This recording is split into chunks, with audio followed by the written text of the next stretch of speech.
Hey, Grace Covenant family, I wanted to take just a minute to talk with you about the present crisis playing out both nationally and globally in relation to the coronavirus. Obviously, this is having implications not only for the financial world, travel, the business industry, the sporting industry, and for us here as a church family. And so I want to take just a moment to address this. I think obviously we want to be wise. James 1 says, if anyone lacks wisdom, let him ask of God. So we want to be wise as we respond to this present crisis. However, the other side of the pendulum, if you will, is we want to be those who stand in faith, believing for God's work in our lives, for our nation in this time. As I was thinking about this crisis playing out and this disruption, if you will, because that's really what's happened. So I was thinking of a passage of scripture in Matthew 18 that I think parallels much of the situation that we're experiencing in this time and season. If you look at Matthew 18, it begins with about 3 miracles that Jesus has performed. And so here's the disciples. Think about this. They're riding the wave of the miraculous ministry of Jesus. Great momentum, great energy. And then all of a sudden, the next section of scripture says they find themselves in a storm.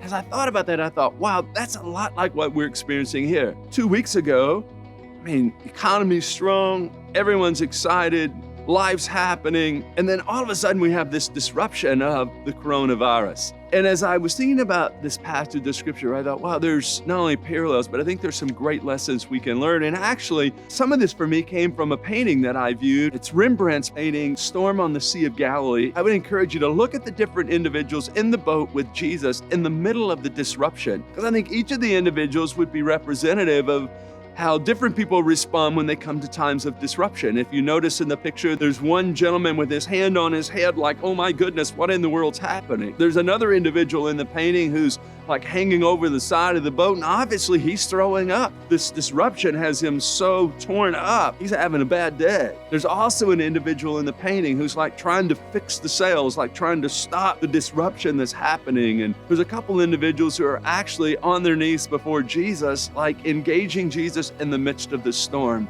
And I think as we think about this disruption, there's a couple of things that we need to remember as to how we should respond. I think the first thing, and probably most important, is to remember this: Jesus is in our boat. We may be in the midst of a disruption. We may be in the midst of times and seasons where there's a lot of unknowns, but we must not forget that Jesus is in the boat with us. And we want to keep our focus on him. He is the one who can not only bring us peace, but he is the Prince of Peace.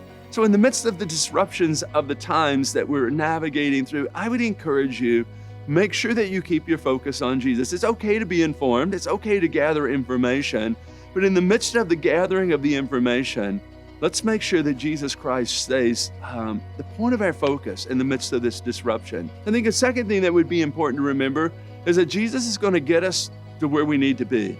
If you read on in the story of the disciples, in the midst of the disruption, after Jesus spoke peace through the storm, they ended up at their destination. Now, we don't always know how that's going to play out, but what we can be confident of is that God's plans for our lives are good. And so we want to be confident in that. Here's the third thing I would encourage you to do, is to stay on the positive side. We can feed the negative or we can feed the positive. At the end of the day, it's a choice that we all make.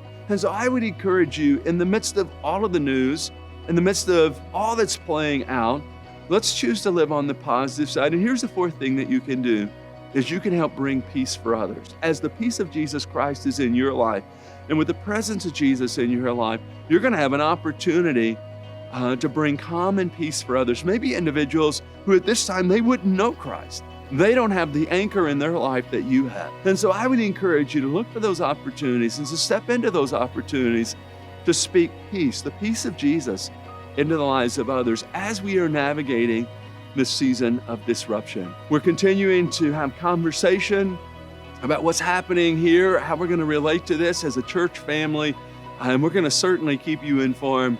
But probably most significant, as I would leave you with this, make sure that you keep your focus on Jesus Christ. In the midst of the disruption, he's the one that's in your boat. He's the one that's in my boat, and he is our confidence.